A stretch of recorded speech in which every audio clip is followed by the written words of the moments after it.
Estoy conversando con mi alumno Livio Mercedes, un profesional exitoso, pero al mismo tiempo un ser humano, con mucha humildad, con mucha sencillez.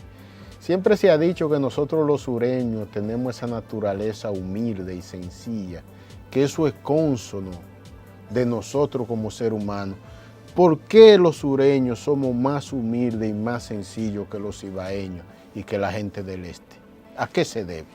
En verdad siempre tiene el concepto de que el sur es una región apartada y se entiende que es una región de extrema pobreza.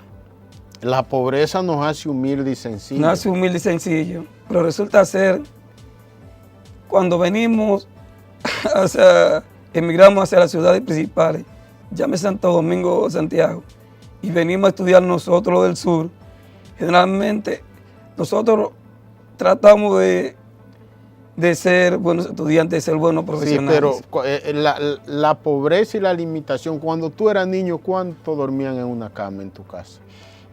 Fíjese que, fruto de que generalmente venimos de hogares humildes, generalmente en el sur, y me imagino que en la mayoría del país. ¿Cuánto más o menos? ¿Para cuánto eran y cuántas camas había? Si habían 3 hermanos varones, era una cama para 3 varones. Una para 3. Y si habían 2 hembras. Y si aparecían 2 primos también, más 3, eran 5. Entonces había que acostarse atravesado. Atravesado, porque no habían disponibilidad de recursos. Porque yo a veces en mi campo, yo que siempre era muy sociable, unos muchachos de unos campos muy lejanos, cuando se metía en lluvia y esos arroyos cogían crecientes, yo les decía, no se preocupen, váyanse a dormir para mi casa. Y después llegamos, yo tenía que despertarlo, hermano mío, y levántense, que atravesado que vamos.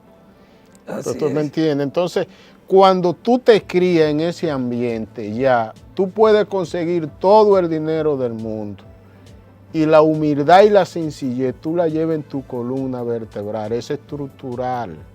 Entonces, el mismo hecho de cuando uno era muchacho, que era en los ríos que nosotros nos bañábamos, en los arroyos, salíamos de la escuela, comíamos una manada de muchachos, todo el mundo en cuero, en un charco allá bañándose, compartiendo, socializando, buscando frutas, cazando aves. Eso nos marcó como persona. Entonces tú piensas que ahí está el punto inicial, en las limitaciones. En las limitaciones, todavía recuerdo eso con mucha alegría. 10 años oranza vivida no se me olvidan, lo que acaba usted de decir. Pero la verdad es que fruto de la escasez, tratamos de prepararnos como profesionales. Y veo también que nuestra región sí ha tenido muchos profesionales de muchos éxitos.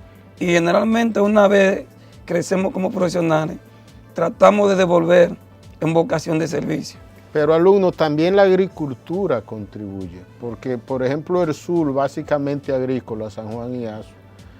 Por ejemplo, una familia como el caso de la nuestra, que se producía que café, que muchos guandules, habichuelas, que había ganado, 20,000 cosas, pero es que los trabajadores y uno, todos comíamos en los mismos platos, dormíamos tirados en la misma alfombra, y entonces no había una diferencia entre el que tenía algo y el que no tenía nada.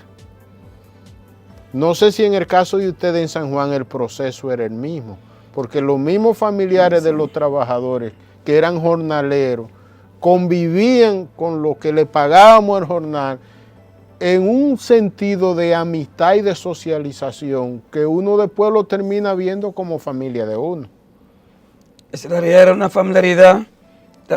Los obreros jornaleros se convertían en nuestra familia y sobre todo hacíamos lo que se llaman los convites, que consistía que diferentes familias se asociaban. Hoy toca donde fulano de tal. ¿Tú llegaste a ser convite? Claro que sí. Yo tengo una historia con los convites. Sabes que yo era dirigente estudiantil igual que tú y yo puse un club, una academia de mecanografía y archivo.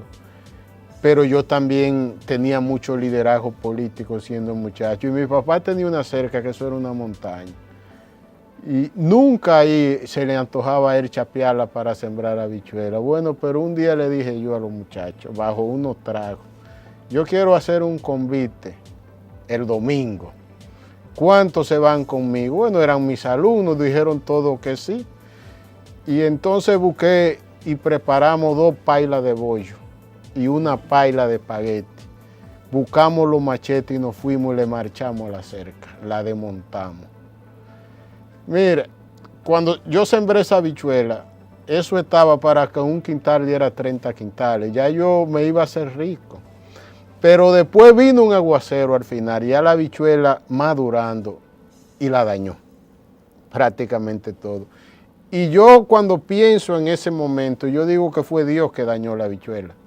Porque si la habichuela se hubiese dado como estaba en perspectiva, yo estuviera en el campo. Pero yo quiero, hay algo muy importante, cuando la noticia corrió en el pueblo de la cosecha que yo tenía, ya yo tenía como 20 muchachas detrás enamoradas de mí. Pero yo lo que tenía era 16 años, que prácticamente terminaba casado de una vez, que era lo normal en el campo, desde que un muchacho armaba un conuco y le iba bien. Entonces, esa experiencia de los convites yo lo tuve. Y realmente es lamentable que se haya perdido, porque ahora lo que están minados esos campos es de haitianos. Alumnos. De haitianos. Y haitianos muchos que son malos, porque es que el haitiano tú le pagas el jornal y le pagas toda la vida, y cuando tú crees que es amigo tuyo, fácilmente se vira. Entonces, ¿qué tanto ha cambiado la vida en esos campos de San Juan? Ha cambiado muchísimo, ya esa parte no existe. Ya lo que hay jornaleros haitianos, que son los que trabajan en su mayoría, porque precisamente como la agricultura perdió la ciudadanía el interés de ser a lo que se dedican a la agricultura, porque era muy poco rentable. Muchos se han desplazado hacia la gran ciudad, el Gran Santo Domingo, y vienen aquí a dedicarse al motoconcho, porque así reciben ingresos diarios. Y generalmente ha acaparado, como usted bien expresó y explicó, la mano de obra haitiana. Ahora que se ha ido rescatando un poco con la visita sorpresa, porque el presidente ha implementado lo que se llaman proyectos agrícolas a través de la Asociación de la Gente Organizada, y le desembolsa fondos, y hay una política a través del FEDER que ha ido mejorando un poco en esa área. ¿Tú piensas, alumno, que la visita sorpresa, el impacto socioeconómico de la visita sorpresa, debido a que estimula la formación de cooperativas de productores, eso en el futuro hará que los descendientes de ellos, en su mayor parte, en vez de venir a estudiar para la capital y pasar trabajo después aquí, con título en la mano, sin empleo, optarán por quedarse allá trabajando en el campo e invirtiendo en empresas agrícolas, avícolas y de ganadería?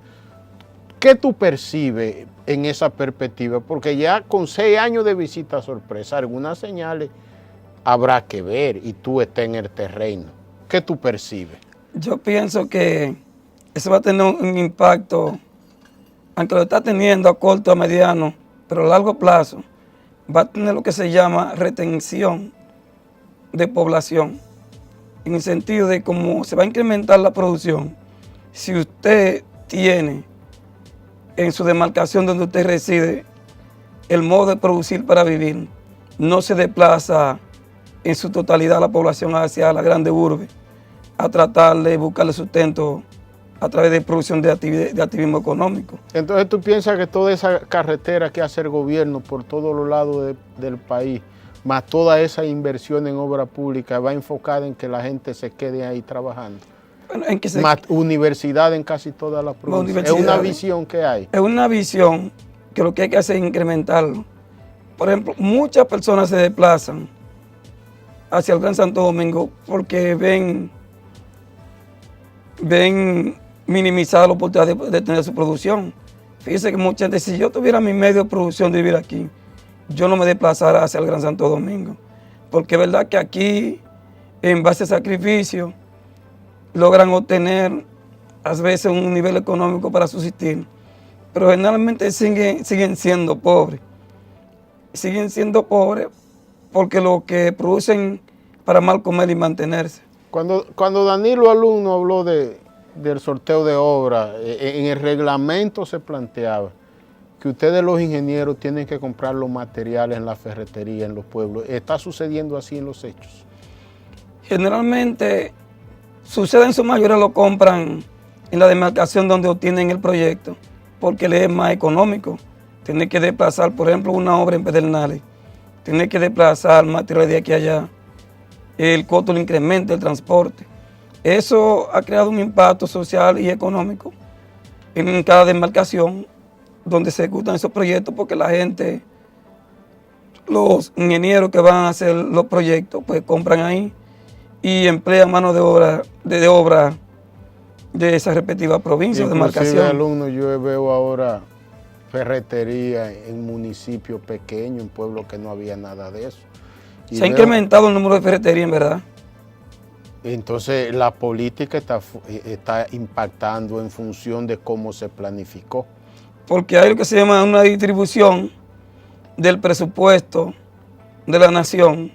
Las partidas que tienen que ver con ejecución impactan hacia donde se desplazan.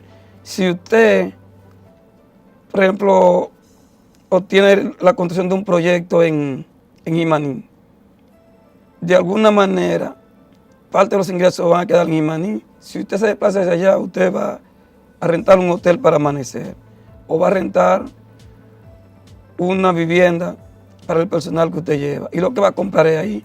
Si va a almorzar en un restaurante o comedor, como le llamamos, lo va a hacer ahí.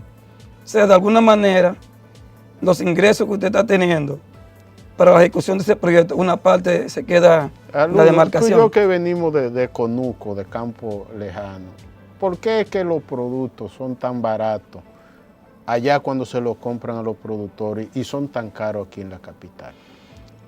Tiene que ver un impacto en parte con el transporte, pero es lo que se llama una parte especulativa en cuanto a la ganancia de los comerciantes.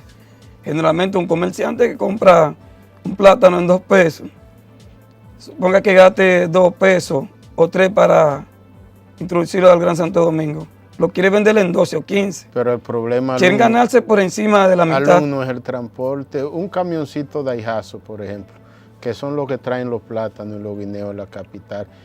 Más o menos, ¿qué vale un camioncito de Daihatsu nuevo de eso? ¿Cuántos millones de pesos debe costar?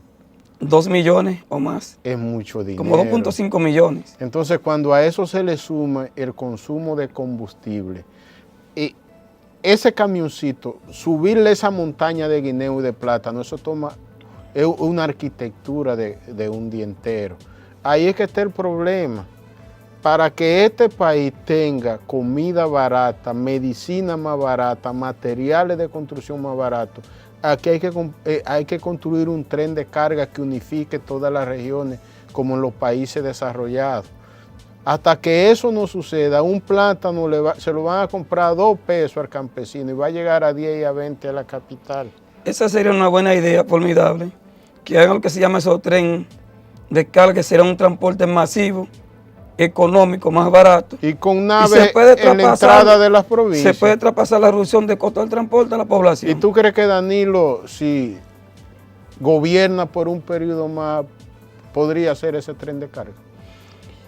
Hay que ver si él plasmaría eso en su programa de gobierno. Porque era demostrado... Pero entendemos que él o cualquier otro del PLD a él no se le abre que gane la presidencia en el 2020, se verá pisado a incrementar lo que se llama los transportes masivos, tanto el transporte masivo de pasajeros, como lo se está haciendo con el metro y con medidas que sean de impacto social en esa parte.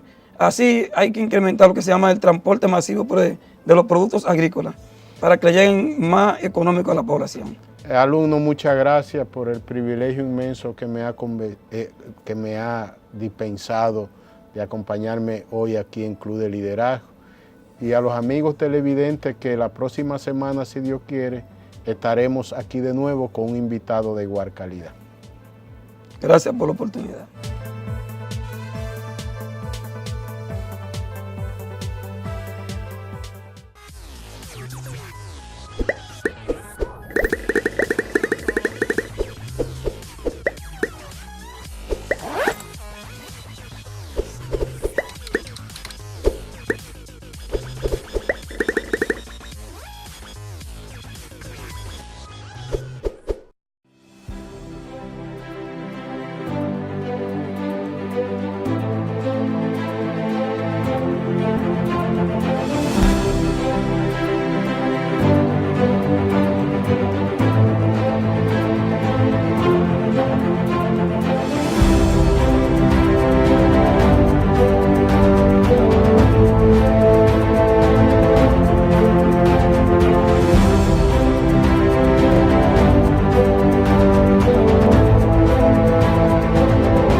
es vida, no la desperdicies. Corporación del Acueducto y Alcantarillado de Santo Domingo, CAS.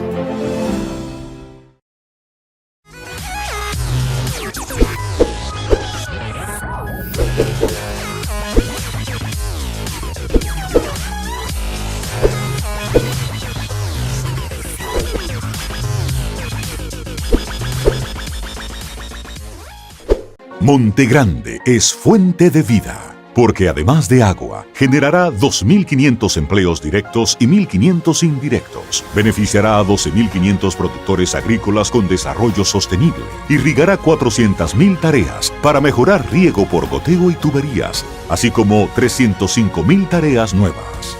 Renace la esperanza en el sur. Monte Grande avanza.